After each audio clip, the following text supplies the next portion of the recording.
मुंबईपर्यंत आवाज गेला पाहिजे. बोला जय लहूजी. महाराष्ट्राचं आराध्य दैवत छत्रपती शिवाजी महाराज, भारतरत्न डॉक्टर बाबासाहेब आंबेडकर आणि तुमच्या आणि आमच्या सर्वांच्या मनातला आवाज वस्ताद लहूजी साळवे, साहित्यरत्न डॉक्टर. आज महाराष्ट्रामध्ये इतिहास घडलाय आणि त्या इतिहासाचं सोनेरी पान या लातूरकरांनी या ठिकाणी मला दिसतंय. आज महाराष्ट्रातले सगळे मोठे नेते या ठिकाणी या व्यासपीठावर उपस्थित आहेत, पण आज लातूरमध्ये आल्यानंतर प्रत्येक ठिकाणी एकच चर्चा होती आणि ती चर्चा होती आपल्या या वर्गीकरणाच्या मोर्चाची. कुठल्याही रस्त्याने या रस्ता ब्लॉक झालेला होता, त्यामुळं आज खऱ्या अर्थानं जी थिणगी महाराष्ट्रात पडलेली होती ती थिणगी उपवर्गीकरणाची आज लातूरकरांनी खऱ्या अर्थानं सार्थकी ठरवली. जिथपर्यंत नजर जाते तिथपर्यंत आज फक्त पिवळं वादळ दिसतंय.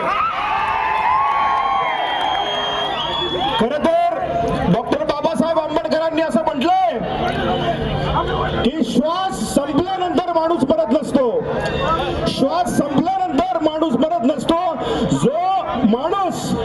खऱ्या अर्थानं जो माणूस अन्याय सहन करतो तो माणूस मरत असतो, म्हणून अन्याय सहन करू नका.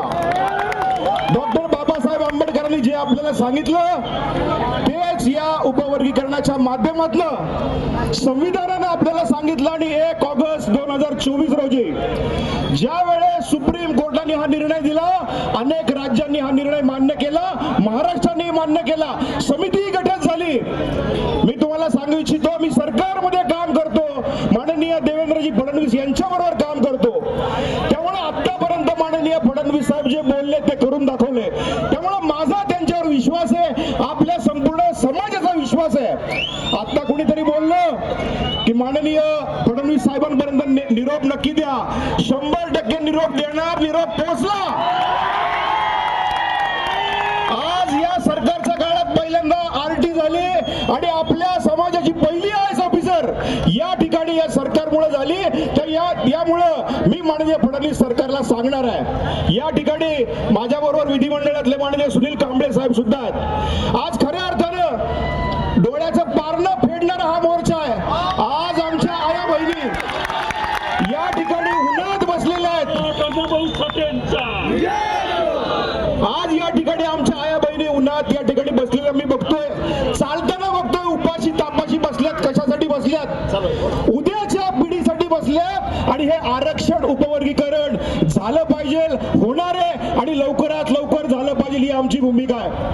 आज महाराष्ट्रामध्ये तेढ निर्माण करण्यासाठी अनेक मंडळी काही ना काही बोलतायत, काही ना काही बरवतायत. मी आपल्या सर्वांना विनंती करणार आहे, त्यांच्या असल्या घाणेरड्या वक्तव्यांना आपण उत्तर देऊ नका, कारण आपण वाघ आहोत, आपण वाघ आहोत, वाघच राहणार आहोत.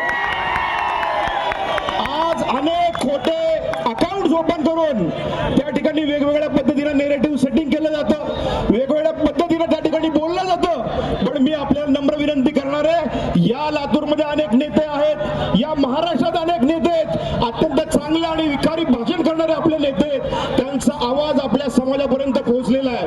म्हणून मी सरकारला, केंद्रातल्या सरकारला, राज्यातल्या सरकारला त्यांचा प्रतिनिधी म्हणून मी विनंती करणार आहे, उपवर्गीकरण येणाऱ्या काळामध्ये ताबडतोब लवकरात लवकर जाहीर करणं हे त्यांचं कर्तव्य आहे. आणि आपल्या समाजाचा एक माणूस म्हणून, एक मुलगा म्हणून, एक नेता म्हणून जोपर्यंत हे उपवर्गीकरण लवकरात लवकर जाहीर होणार नाही तोपर्यंत ही लढाई अशीच चालू ठेवणार आहे. त्यामुळे मी येणाऱ्या काळात आपल्याला विनंती करणार आहे, ज्या ज्या ठिकाणी आपले उपवर्गीकरणातले मोर्चे होतील त्या ठिकाणी आपण सर्वांनी त्या ठिकाणी मोठ्या संख्येने उपस्थित राहिलं पाहिजे. आणि फक्त उपस्थित राहायचं नाही, तर त्या ठिकाणी जाऊन आपल्या त्या बांधवांना पाठिंबा द्यायचा आहे. मी तुम्हाला एवढंच सांगतो, उपवर्गीकरण हे आता अगदी जवळ आलेलं आहे आणि ते होणार म्हणजे होणार, हे मी तुम्हाला नक्की सांगतो. आणि आज मी पुन्हा एकदा या ठिकाणी आल्यानंतर खऱ्या अर्थानं सोमनाथ भाऊंची आठवण आल्याशिवाय राहणार नाही. त्यांनी जे काम केलं महाराष्ट्रात, आज त्यांच्या आमच्या शक्ती सेनेच्या माध्यमातून या ठिकाणी अत्यंत चांगल्या पद्धतीने काम केलं। आरक्षण उपवर्गीकरणाची लढाई या ठिकाणी त्यांनी चालू केली आणि मी तुम्हाला सांगतो आरक्षण उपवर्गीकरण जाहीर झाल्यानंतर या लातूर मध्येच आपल्याला विजयी जल्लोष आपण नक्कीच करणार आहोत। मी आपल्या सगळ्यांना विनंती करणार आहे की जोपर्यंत ही लढाई आहे, ही लढाई आपली, तुमची, आमची आणि उद्याच्या भवितव्याची लढाई आहे, ती सगळ्यांनी आपण एकत्र लढायची आहे। मी तुमचा प्रतिनिधी म्हणून जी जी वेळ पडेल त्या वेळेस विधिमंडळात त्या सरकारमध्ये त्या ठिकाणी भांडणं केल्याशिवाय राहणार नाही। पुन्हा एकदा सर्व